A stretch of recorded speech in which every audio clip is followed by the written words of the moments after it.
This resolution is the result of a work of a community-initiated effort that first started, the first time that we heard about it was when the Human Relations Commission brought the idea to the council at your retreat.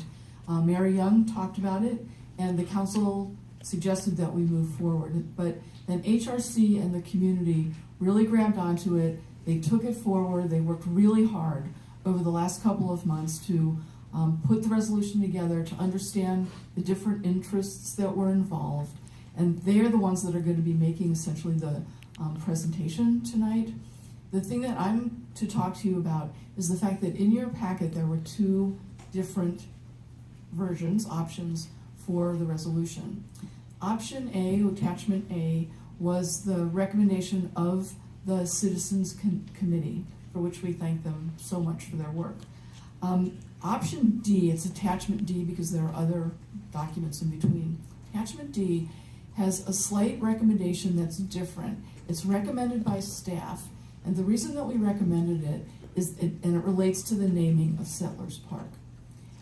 The first resolution prepared by the committee indicates that part of the actions to be taken as a result of the resolution is that we would be looking to rename Settlers Park Arapahoe Park. As we looked into the background of it from a staff level to bring it forward, we understood that that area is owned by the Open Space and Mountain Parks Division. It's part of their holdings. And we have a memorandum of understanding with 13 native tribes with regard to the way that we use some of these lands. And so we felt that rather than making a decision tonight or directing tonight that it may be changed to a particular thing, that the appropriate way to move forward would be to check with our naming policy, which asks that we talk with stakeholders around the community to understand their interests in the naming of parkland or open land. And so we're recommending that we go with attachment D, possibly amended by what you receive later, so that we can check in pursuant to the terms of our memorandum of understanding with the 13 native tribes. And staff is very willing to facilitate that so that the residents and citizens committee could facilitate that reaching out and meeting and discussing things would happen. So that's the difference between A and D. We leave it to you to make the decision about how you want to proceed. Certainly, that's up to you. And that's reflected in the paragraph called Section 5. Yeah. Okay. Section 5. But it's in this thing we were just handed to. Right. Okay. Section 5. Oh. It refers to a MOU, but how it changes this resolution is reflected in Section 5. Correct. I just meant it's reiterated in this handbook. Okay. Are we all tracking? Yes. Okay. Okay. So it's my understanding that we've got two presenters tonight, and they're Nikhil Mankakar from the Human Relations Commission and Geraldine Decoteau, and the two of them have been working together. It's possible that the Citizens Committee has changed who the presenters are, but I think Nikhil's the one, and so I'm looking for him to come on down and make the presentation.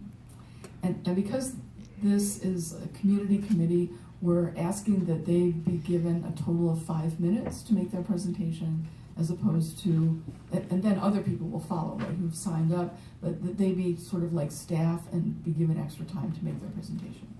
Okay. Okay.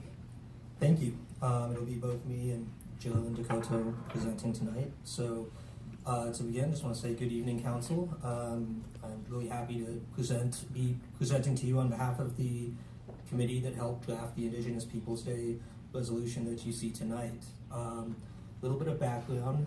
The proposal came as a response to contact the Human Relations Commission had with the Indigenous community. And at the beginning of 2016, the Commission had asked the Council to for consideration of a resolution establishing October 10th annually to be Indigenous Peoples Day in the city. At a February 2016 meeting of the Human Relations Commission, we brought this item forward, and in a discussion, I wanted to support the development of this kind of resolution, with the caveat that we have to include members of the indigenous peoples community in that process, and that is of the utmost importance. The reason why is, as a native Boulderite, growing up, I had witnessed so much cultural appropriation from indigenous peoples and a lack of inclusion of them in process and planning of events and things that had happened in the city. And so we wanted to reach out to leadership in the Native American community and pull them in and have a special committee to establish an Indigenous Peoples Day in the city of Boulder. So that's what we did, and the committee spent the next 8 months meeting. We put a lot into this. We put a lot into drafting the resolution that you guys see tonight. It was a long process, but I want to emphasize that it was an inclusive process whose focus wasn't giving space to and the utmost respect to the voice of the indigenous peoples community. I want to emphasize to the council that this resolution is community driven, and it was shaped by and comes to you from the indigenous community in conjunction with the Human Relations Commission. This resolution will promote healing by acknowledging an often invisible local history, one that did not begin with the settlement of these lands, and to tell that tale is dismissive of thousands of years of indigenous peoples' history, culture, and traditions. It's time to change that. Like many communities, Boulder is committed to establishing and maintaining an accurate history of its local lands and inhabitants, as well as continued cultural use of such lands. We would be joining places such as Berkeley, California, Albuquerque, New Mexico, Minneapolis, Minnesota, St. Paul, Minnesota, South Dakota, Olympia, Washington, and Seattle, Washington, in doing this. In passing this resolution, we would also be showing leadership and be the first in the state of Colorado to pass a resolution that establishes an annual Indigenous Peoples Day celebration. And I think that's an important step that this city could take. Passing this resolution will make the community a more welcoming and inclusive place, and will open the door to healing, greater education, and celebration of the city's indigenous peoples' history, culture, and traditions. One last thing is that as for the renaming of Settlers Park, it would not be a renaming as such, since I just found out that it was never officially named by the city. This is interesting. Its name was given by the Daughters of the American Revolution, not by the city. So we asked that city staff look into this, and that the council should move ahead with plans for the city to establish an official name for that land. It is time for the city of Boulder to take this long overdue step and take a lead in this movement. This is not just happening locally, it's not just happening nationally, it's an international movement. When you look into it, you see countries such as in Australia passing days and resolutions like this to acknowledge and promote healing among its own indigenous people. So I think it would be excellent for us to take a step in the right direction and pass this resolution tonight. So I hope you will. Thank you. I now want to introduce my fellow Indigenous Peoples Day Committee member, Ms. Geraldine Dakota, who will finish the second half of this presentation. Thank you. Thank you, Nikhil. I did hear you mention a total of 5 minutes, so I have a feeling there's not much of that left. Well, you've got another 5 for us now, Okay, so go for it. all right, perfect. Thank you.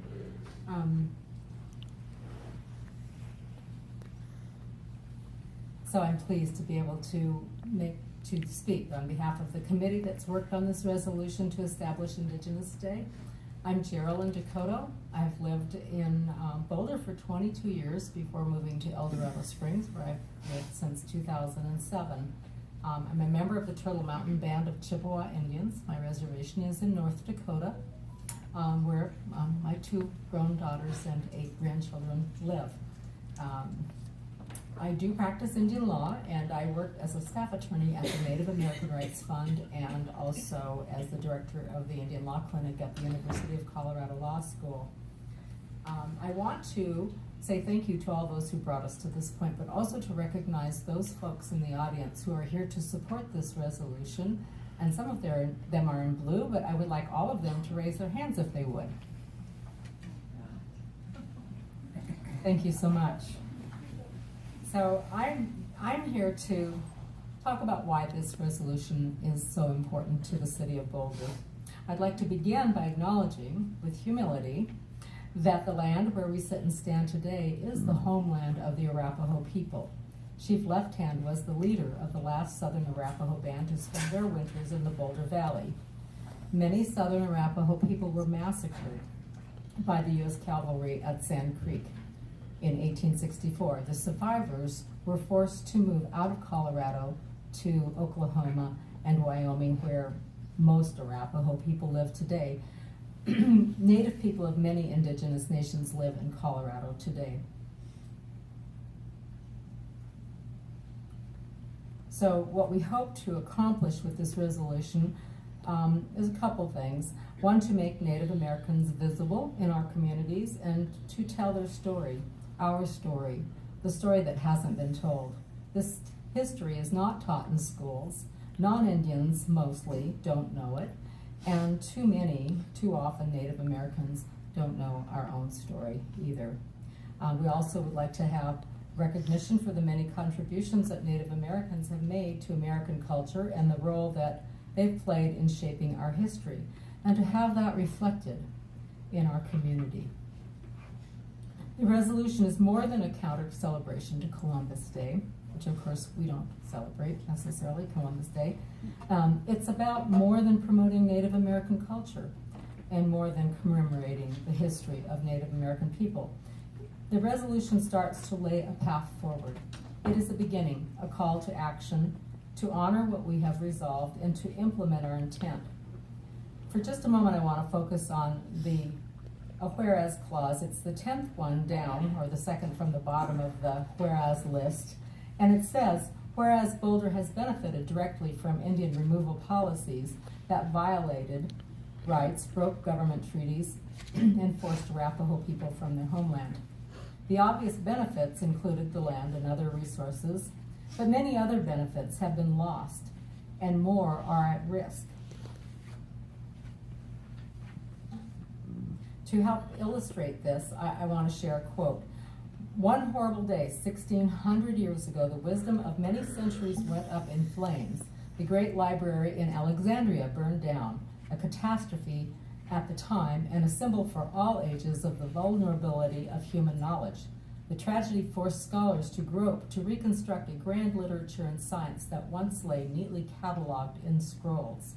Today, with little notice, more vast archives of knowledge and expertise are spilling into oblivion, leaving humanity in danger of losing its past and perhaps jeopardizing its future as well. Stored in the memories of elders, healers, midwives, farmers, fishermen, and hunters in the estimated 15,000 cultures remaining on Earth is an enormous trove of wisdom. Looking at the policies of the past with 21st century eyes, we are more able to see now what we have lost as a society and what we are in danger of losing. For example, in 2008, it was recognized that the greatest threat facing the Arapaho people today is the loss of their traditional language. At that time, fewer than 500 people spoke the language, and all were over the age of 50. So, this resolution will help to stem the loss of Native American culture and knowledge. We shouldn't erase history. We should embrace the real history of our nation, as ugly as it can sometimes be. We should stop living the myth of Columbus and start living the reality of the full history of our nation. Rio Ramirez, a young man of the Tohono O'odham Nation, has offered this. Knowing our country's history is the first step we need to take in order to repair our people and land. Sometimes when people learn about the broken treaties, relocation, and genocide, they feel guilty about what happened to Native Americans. You don't need to feel guilty. No one here today made these things happen, but we are the ones who are living now, and we need to understand that we are all in this together. I think we all have an obligation to use the talents we have to make the earth a better place. Chief Black Kettle, Sand Creek survivor, said, "Although wrongs have been done to me, I live in hope. I have not got two hearts. Now we are together again to make peace." To borrow a phrase that heard often lately, I'm with him. So I'm over my time, but I'm going to wrap this up really quickly and skip a few things. Our request today may not seem like the most urgent problem you're called on to address, but in the time we're allowed, I think we can demonstrate, the committee and the community will show why this resolution is so important to correcting and completing our history, to honoring Native Americans and preserving what they have contributed and have yet to contribute to the city of Boulder. With this resolution, we can implement what I've always believed is the spirit and intent of the city of Boulder, to be inclusive, to have an informed citizenry, to foster respect and understanding among all, and to celebrate and put real value on diversity. Thank you for your time and consideration of the resolution to establish Indigenous Day. Geraldine, Yes. you have a question? I have a question, and this could be either for you or Nikhil. Nikhil mentioned that you're seeking October 10 as the perpetual day, and that's what the title calls for, but in section 2, in both versions, it refers to the second Monday in October. Which is it? I believe it's second Monday. Second Monday, okay. So we'll probably want to change the title then, when we get to that. Okay, thanks. Wait, is there any more questions? Yeah. Who all was on the committee? About how many people and just general description? We had 8 people on the committee, Yeah. and we had 2 from Human Relations Commission. We also had 2 city staff as well at all of the meetings. And I don't know if tonight anyone who was on that committee and in the audience who may not speaking or not speaking, please stand up. So Amy Zuckerman was on the committee, is on the committee, the former chair of the Human Rights Commission, Ray Ramirez, who works at the Native American Rights Fund, Kaylee Salazar, who works at the Native American Rights Fund, Ava Hamilton, a historian filmmaker who is present in the audience tonight, Ava, and I know I'm not remembering. Carol Taylor, yes, the local historian, all very instrumental in what went into this. We had Paula Palmer, and also Alicia Goodsoldier, I think, participated by telephone a couple of times. So quite an inclusive committee, yes, and me, Gerald and Dakota. Hope I didn't forget anybody. Jose from the commission. All right. Well, thank you for that presentation. That was beautiful and helpful. Does anybody have any questions before we go to the public hearing? Okay, I guess we will hear from the public then. Can I also announce our people who are going to speak in the public hearing portion, or is that appropriate? Well, Oh, you have them? yeah, Oh, and you have an order. yeah. Awesome. Well, Does that work? that works for me. Okay, all right then. Thank you so much. You betcha. So when if people can say their name and their address when they come up, and each of you can have 3 minutes. And we'll start with Margaret Cole. And then Representative Joe Salazar. Good evening. My name is Margaret Cole. I live at 3155 Lafayette Drive here in Boulder. I am the author of the book Chief Left Hand, which is a history of the Arapaho people when they lived here in Colorado, on the plains of Colorado. And it's also a biography of one of their main leaders, Left Hand. The town of Niwot is named for him. Niwot is actually the Arapaho word for left hand.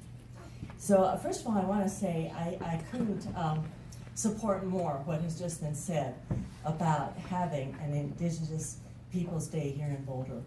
My only thought was, why has it taken us so long? I hope that it will be, that you will agree and that you will vote to have such a day. This resolution, I believe, and having an Indigenous People Day will go so far to helping to educate the people who live here in Boulder now about our history and about the people who lived here before the rest of us came. Those people were the Arapahoes and the Cheyennes. This was their land. The Treaty of Fort Laramie, which was signed in 1851, in that treaty, the federal government acknowledged that the land, which they said was between the two rivers, between the Platte River in the north, the Arkansas River in the south, from the Continental Divide to east to a place in Kansas, that all of that land was the land of the Arapaho and the Cheyennes. There were, of course, many other tribes that came through here, so this was a very diverse place with many tribes, many people, different peoples. But it was formerly the land of the Cheyenne and the Arapaho. After the gold rush in 1858, we had tens of thousands of people who came in here. It was shocking. In fact, the Arapaho said that it shocked their minds. They thought all the white people in the world had come to the plains. Within 6 years, the people whose land this was were driven off of these lands. And the ultimate effort in order to remove the people was the Sand Creek Massacre, which occurred in 1864. And after that, the Arapahoes and the Cheyennes, those who survived the massacre, left Colorado and they never returned. I think this is our history, and I'm of the opinion that those of us who don't know our history are condemned to repeat it. So it's important to know our history, and I think this resolution will go a long way to helping to educate people. And not only about the people who, the events that happened here, but also about the kind of people who were here. Left Hand was a man of peace. He was a man who worked very, very hard and devoted the last years of his life to peace among all different people. And so I think that is a wonderful thing to recognize as well. Thank you. Thank you, Margaret. Representative Salazar, thank you for joining us tonight. Thank you very much. I really appreciate being in front of you this evening. Thank you for the adjustment on the agenda too. I'm Representative Joe Salazar. I don't know if you need my address. I don't live in Boulder. I live in Thornton. I could give you the Capitol address. I represent House District 31, which is in Thornton, and parts of unincorporated Adams County. It's a pleasure being in front of you, Mayor and council members. It's wonderful being back here in Boulder, the city of my alma mater, where back in 1992, I served as one of the leaders of the protest against the 500th anniversary of Columbus. And also where I wrote my paper on Manifest Destiny and its effects on American Indian spirituality, where in that paper I did in-depth research on Columbus and the doctrine of discovery, and saw how the doctrine of discovery was brought into our case law in Johnson versus McIntosh, and how we use the doctrine of discovery even up until today, including the situation in Oak Flats, which is occurring with the Apache people, and how the doctrine of discovery basically sanctioned the atrocities of indigenous people for the past 524 years. And where the doctrine of discovery was also used as a sanction for removing indigenous people from their land, taking land from the people, taking natural resources, mineral rights, water rights, so many other things. How the concept of the trust-guardian relationship came about in federal Indian law, and how these concepts have been used to justify the heinous and oftentimes human crimes against indigenous people. That's why I brought House Bill 1135 this past year to replace Columbus Day with Indigenous Peoples Day.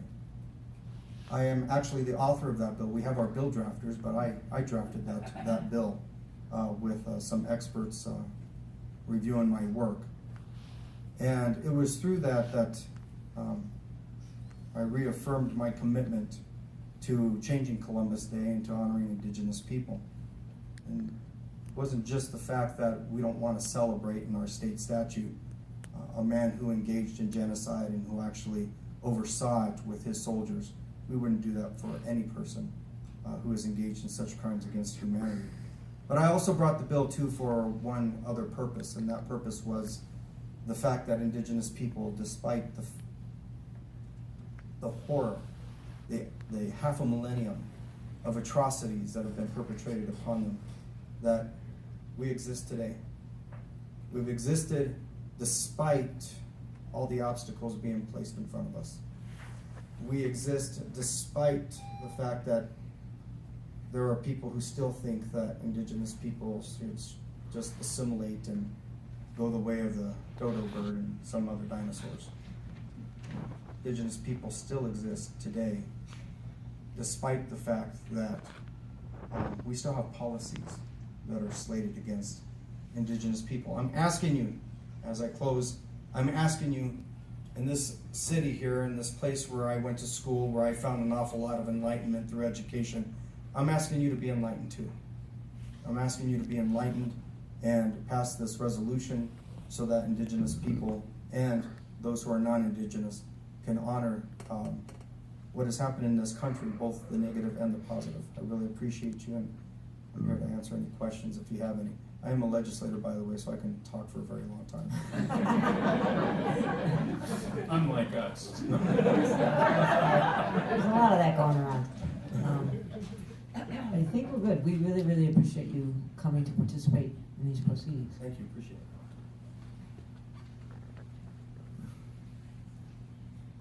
Good evening. Good evening, Mayor Jones, City Council members, Mike DeGuven, Hoyak. My name is Ernest House Jr.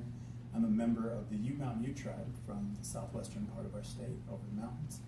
I live in Aurora, Colorado, and I'm currently the Executive Director for the Colorado Commission of Indian Affairs in the Lieutenant Governor's Office and the Governor's Office. I've worked in my position for the last 10 years under 3 governors and 4 lieutenant governors, and I've also worked with a lot of former city council members on a lot of different issues. But it's really an honor to be with you this evening, and I'd like to first thank the opportunity for the invitation for the staff members and those especially who've worked on this initiative, from the city council staff to the members of the community of bringing this initiative forward. Since time immemorial, numerous tribal and indigenous nations have called and continue to call their Boulder Valley home. But of course, that's nothing new to this group and probably to the audience behind me.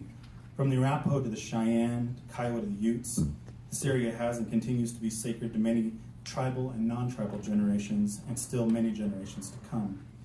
The Ute people also put their mark on these mountains and valleys, and we would know these marks today by the various roads and highways, which are historically Ute routes of passage from the Front Range to the western slope. The Boulder community is no stranger to Indian country. In fact, numerous city and community events have historically been coordinated through tribal nations' involvement and participation. From the early 1900s to the Coming Back Home event during the Boulder Sesquicentennial celebration in 2009, this community has attempted to teach a history that is often overlooked by many. I personally have had the honor to work with both city and county staff on important issues like Belmont Butte in the early 2000s, and speaking at community events like the annual Chief Niwot Forum hosted by the Boulder History Museum and the Native American Rights Fund last year. From city tribal consultations with groups like the United Tribes of Colorado, or even those tribes that are listed in your Memorandum of Understanding, to the adoption of agreements with tribal nations today, much has been learned and discussed between tribes and the community of Boulder over time. It's because of that deep-rooted history in this community and the acknowledgement that has been a responsibility to educate its citizens about all groups, particularly the first inhabitants of this area, that I'm so honored to speak in support of this resolution. The resolution before you today may just be another resolution to some, but for our American Indian community and tribal nations, this is an honoring of the highest accord. It reaffirms our existence, our stories, and our connection to this area, Believe it or not, many people across this country believe American Indians are extinct, or at least a vanishing race. These types of resolutions are important to both Native and non-Native communities because it continues to dispel those myths and advocates for the strengthening of partnerships through collaboration and communication in today's world. As I close, I would like to recall this quote from Governor Hickenlooper at the 150th commemoration of the Sand Creek Massacre in 2014. Today we gather here to fully acknowledge what happened, the massacre of Sand Creek. There is no rationalizing, there should be no sugarcoating history. We should not be afraid to criticize and condemn that which is inexcusable. Governor Hickenlooper offered an official apology to descendants of the Cheyenne and Arapaho people that day, and I believe he did so because he allowed himself to be exposed to history, especially told from this perspective of Indigenous peoples. On behalf of the two Ute tribes, I personally call both Chairman Hart, Manuel Hart of the Ute Mountain Ute Tribe, and Chairman Clement Frost of the Southern Union Tribe, and they offer their support on this resolution as well. On behalf of the Colorado Commission of Indian Affairs, the Goyak, thank you for the opportunity to be with you this evening. Thank you so much for being here. Tom Thomas, and then Patrita.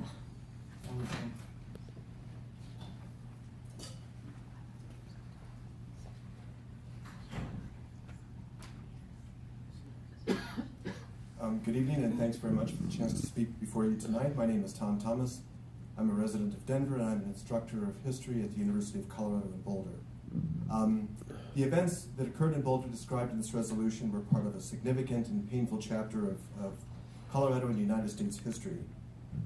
The successful development of Boulder and the Front Range came at the expense of the Arapaho and Cheyenne people who inhabited this region, and that injustice must be recognized. The resolution to recognize this painful period of Boulder's history would be an important first step in restoring balance to the traditional narrative surrounding the founding of Boulder and the early history of Colorado. This resolution is entirely in keeping with other related efforts to acknowledge this history, going back to the renaming of Nichols Hall to Cheyenne Arapaho Hall, the establishment of Sand Creek Massacre, a National Historic Site, and the proposed Sand Creek Memorial at the state capitol. Following the governor's recent apology on behalf of the state of Colorado for the atrocity at Sand Creek, it should be no small matter for the city of Boulder to move forward in support of this resolution. Thank you so much. Appreciate the time here. Thank you. Patrita Salazar? Good evening, and thank you for this time. I'm Patrita Aimee Salazar, and I am at 4462 Driftwood Place in Boulder, Colorado. I'm from the great pueblos of Taos and Santa Ana Pueblo, New Mexico. I've been in this community, I say, for a long time, but it's over 30 years. And I please ask that you adopt Resolution 1190. And why? For the young people in this Boulder community. I am one of the co-founders of the American Indian Youth Leadership Institute, which is partnered with the University of Colorado with all of Boulder Valley school districts, and we bring over the past 14 years 1,000 or more students to the community who talk about their leadership development, their skills, and their peers in the community.